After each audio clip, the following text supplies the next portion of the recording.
ఓం నమ శివాయ. ఈరోజు శివయ్య సందేశం ఏంటి అంటే, భక్త, నువ్వు కోరింది కాస్తంత కూడా జరగడం లేదా? అయితే ఈ క్షణమే నా మూడవ కన్నుని తాకు. నీ మనసులో ఉన్న ప్రశ్నలన్నిటికీ కూడా నా మూడవ కన్ను ద్వారా నీకు సమాధానం ఇస్తాను. ఏ ప్రశ్నకైనా సరే సమాధానం ఇస్తాను భక్త. నిర్మోహమాటంగా నన్ను అడుగు. ఒక్కసారి నీ మనసును నిర్మలంగా ఉంచుకొని ఈ శివయ్య రూపాన్ని మనసులో ధ్యానించి శివయ్య అన్న నామాన్ని పెదవులపై ఉచ్చరించి ఒక్కసారి నా ఈ వాక్కుని మనసు పెట్టి ఆఖరి వరకు విను. నా మూడవ కన్నును తాకి ఒక్కసారి శివయ్య అనుకుని నా ఒడిలో సేద తీరుతున్నట్లుగా హాయిగా నా మాటల్ని ఆలకించు. నవ్వలేక ఏడుస్తూ, ఏడవలేక నవ్వుతూ నీ మనసు ఎలా నడుస్తుందో నీకే అర్థం కావడం లేదు కదా. ప్రస్తుతం నువ్వు చాలా బలహీనంగా అయిపోయావు, అవునా?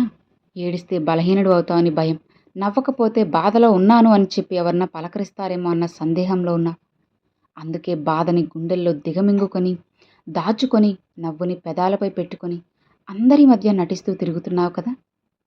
నాకు తెలుసు, రాత్రేమో నిశ్శబ్దంగా మారిపోయి అందరూ నిద్రలోకి జారుతున్న తరువాత బోరున ఏడుస్తున్నావు. పదే పదే గతాన్ని గుర్తు చేసుకుంటూ ఉన్నావు. మాటలు గుర్తొస్తూ ఉన్నాయి, ఏవేవో గుర్తొస్తున్నాయి. మార్చలేని విధిరాతని, పరిస్థితుల్ని అన్నీ కూడా నువ్వు గుర్తు చేసుకొని బాధపడుతూ ఉన్నా. నీ కళ్ళల్లో నీళ్లు తిరుగుతున్నాయి కదా. నిద్రపోకుండా రాత్రింపగళ్ళు ఏడుస్తూ ఉంటే నిన్ను చూస్తూ ఈ శివయ్య ఎలా ఉంటారనుకుంటున్నావు? ఆ కళ్ళల్లో ఉన్నటువంటి నీళ్లు కూడా బయటికి రాకుండా జాగ్రత్తగా నటిస్తున్నావు. వాటిని బయటికి రావడానికి కూడా భయపడేలా చేస్తున్నావు.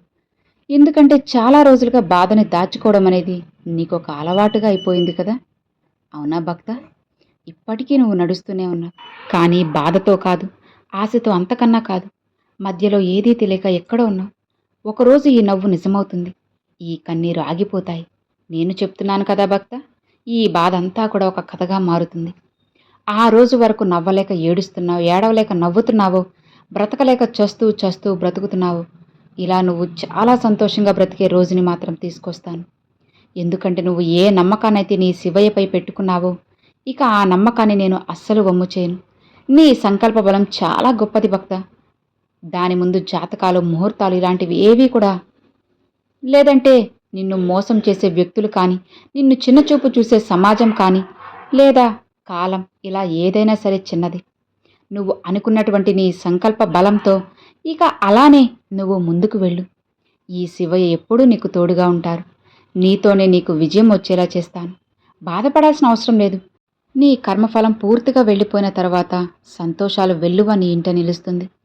కాబట్టి ఇంకాస్త ఓపికగా, శ్రద్ధగా ప్రతి విషయాన్ని కూడా చాలా జాగ్రత్తగా పరిశీలిస్తూ ఓపికతో ఉండు. ఎందుకంటే జీవితం చాలా చిన్నది భక్త. ఈ జీవితం ఈ క్షణం పోతే మళ్ళా రమ్మన్నా రాదు. భగవంతుడు ఇచ్చిన ప్రతి క్షణం కూడా బాధ్యతగా, సంతోషంగా బ్రతకాలి. ఏ పనిలో ఉన్నా సరే, ఎంత కష్టంలో ఉన్నా సరే నీ శివయ్యతో చెప్పుకో, నేనున్నాను కదా. నన్ను మర్చిపోవద్దు.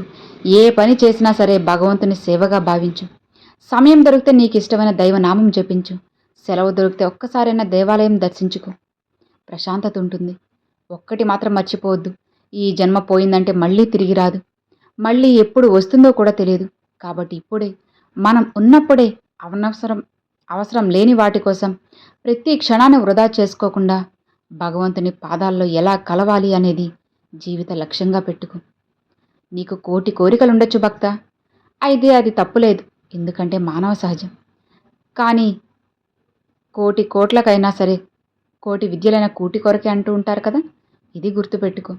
గర్భం ధరించగానే పిల్లవాడి గురించి ఆలోచించి అతని కోసం శరీరం, ఆరోగ్యం కూడా లెక్క చేయకుండా ప్రతిదీ తల్లిదండ్రులు ఎంతగా తపన పడతారో అంతే తపన శరీరం మీద ఉండగానే జీవుని ఉద్ధరించుకోవడం అనేది ఉండాలి.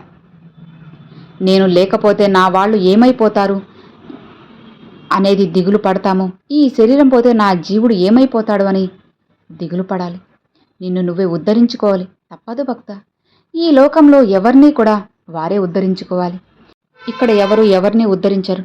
కాబట్టి ఈ విషయాన్ని మాత్రం మర్చిపోవద్దు భక్త. మిగతావన్నీ కూడా, నీ చుట్టూ జరుగుతున్నవన్నీ కూడా కేవలం నాటక రంగంలో జరిగే ఒక పాత్రలే. కాబట్టి నీ పాత్ర నువ్వు ఏ విధంగా పోషిస్తున్నావనేదే ఇక్కడ ముఖ్యం. నీ మనసుని ప్రశాంతంగా, నిర్మలంగా ఉంచుకో చాలు. ఎలాంటి పరిస్థితులైనా సరే నిన్ను నువ్వు కోల్పోవద్దని, నిన్ను నువ్వు జాగ్రత్తగా చూసుకో.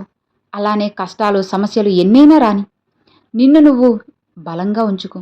నిన్ను కృంగదీయడానికి భయపడ్డానికి వచ్చినా సరే నువ్వు ధైర్యంగా ఉండు. భక్తా, జీవితంలో సమస్యలు ఎన్నో ఉంటాయి.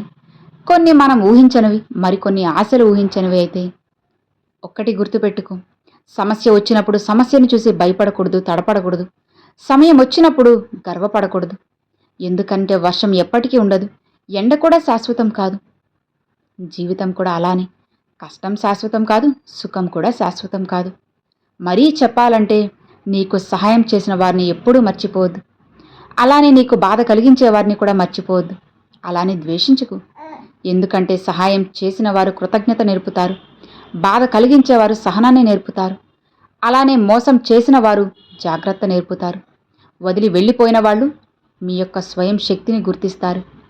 భగవంతుడిని ఎప్పుడూ కూడా ఇలా అడుగు భక్త, నా కష్టాలు తొలగించమని కాదు, ఈ కష్టాలు ఎదుర్కొనే ధైర్యాన్ని నాకు ఇవ్వండి శివయ్య అని ఈ విధంగా అడుగు.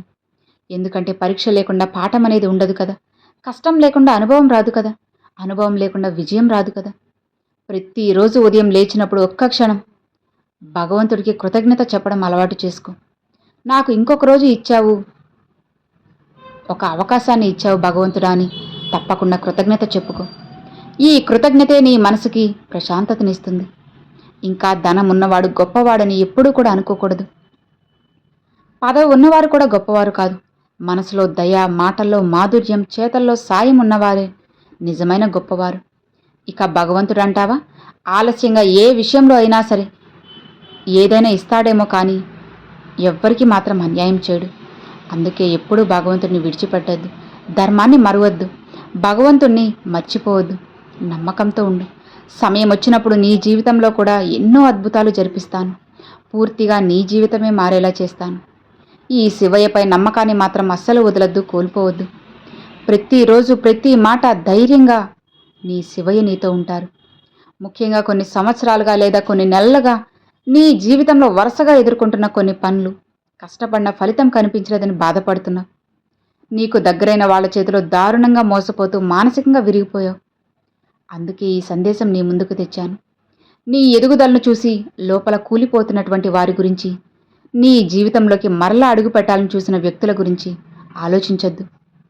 ఏది జరిగినా సరే భగవంతుని యొక్క ఆజ్ఞ ప్రకారం జరుగుతుందని మర్చిపోకు భక్త. ఇంకా చెప్పాలంటే నీ జీవితంలో ఒక విషయం నువ్వు గమనించే ఉంటావు. నీకు ఎప్పుడైనా సరే మంచి జరగబోతున్న సమయంలో ఏదో ఒక అడ్డంకి వచ్చి నిలబడుతుంది కదా. ఒక పని పూర్తవుతుంది అనుకునే సమయానికి ఏదో ఒక సమస్య వస్తుంది. నీ చేతికి డబ్బులు వస్తున్నాయి అనుకునే సమయానికి అనుకోని ఖర్చులు వస్తున్నాయి. నువ్వు సంతోషంగా ఉండాలి అని అనుకున్నప్పుడు ఇదంతా మనసు చెడగొడుతుంది కదా. అసలు ఇదంతా ఎందుకు జరుగుతుందో ఆలోచించావా? దానికి కేవలం నీ ఆలోచన విధానం. అంతేకాదు భక్త, నీ చుట్టూ పేరుకుపోయిన ప్రతికూలమైన శక్తులు కూడా, నీ ఎదుగుదలను చూసి ఓర్వలేని వాళ్ళు, నీ విజయం చూసి కుళ్ళిపోతున్నవారు, నీ మంచితనాన్ని వాడుకొని వదిలేస్తున్నవారు చాలామంది ఇదే పనిగా, అదే అభివృద్ధిగా భావించి నిన్ను ఆసరాగా చేసుకొని ఎన్నో రకాలుగా నిన్ను సాధిస్తూ ఉన్నారు. అందరూ నీలానే మంచివాళ్ళని చెప్పి అనుకొని మోసపోవద్దు. ప్రపంచమంతా మనసున్న వాళ్లతో నిండిపోలేదు. కొందరు అవసరం కోసం బ్రతుకుతున్నారు, కొందరు నీ దగ్గర లాభం ఉందో లేదో చూస్తున్నారు, ఇంకొందరు నీ దగ్గర నుండి ఒక సమాచారం తీసుకొని నీకే వ్యతిరేకంగా జరగాలని చూస్తున్నారు, కోరుకుంటున్నారు. ఈ విషయాన్ని నువ్వు ఎంత త్వరగా అర్థం చేసుకుంటే నీకు అంత మంచిది భక్త. ఇప్పుడు నీ జీవితంలో మంచి మార్పు ప్రారంభమవుతుంది. ఈ మార్పు వల్ల నీకు నిజమైన వాళ్ళు ఎవరు, నీ చుట్టూ ఉన్న వాళ్ళు ఎవరు అనేది స్పష్టంగా తెలుస్తుంది. నువ్వు గతంలో ఎవరికి ఎంత సాయం చేశావో ఒక్కసారి గుర్తు తెచ్చుకో. ఎవరైనా సరే నువ్వు సాయం అడిగితే అసలు కనీసం సాయం చేస్తున్నారా? సాయం దాకా వెళ్ళనవసరం లేదు. సహాయం అన్న పేరు పలికినా సరే ముఖం చాటేసుకుని వెళ్తున్నారు కదా. ఎవరైనా సమస్యలో ఉన్నారని చెబితే పరిగెత్తుకుంటూ వెళ్తావు, వాళ్ళకి అన్నీ చేస్తావు, నీ కుటుంబాన్ని పక్కన పెట్టావు, నీ సమయాన్ని కేటాయించావు. నీకు అవసరం వచ్చినప్పుడు ఎంతమంది నీ పక్కన నిలబడ్డారు అని చాలామందిని సమాధానపరిచావు. ఇప్పుడు అవసరంలో ఉన్నప్పుడు కనీసం ఫోన్ కూడా ఎత్తడం లేదు. అలాంటి పరిస్థితుల్లో ఉన్నావు కదా. నీ బాధను పట్టించుకోకుండా ఉన్నారు. ఇప్పుడు అదే వ్యక్తులు మళ్ళీ నీ జీవితంలోకి రావాలని ప్రయత్నిస్తున్నారు. ఇక్కడ కర్మ తన పని తాను తన యొక్క పని చేయడం మొదలెట్టింది. అది శిక్ష కాదు, కర్మ అంటే నిజం బయటపడడం, నువ్వు ఎంత దూరం పెట్టావు అనేది తెలియజేసే శక్తి. కాబట్టి నీ జీవితంలో దాగి ఉన్న ఎన్నో నిజాలకి, ప్రశ్నలకి సమాధానాలే ఈ సందేశం.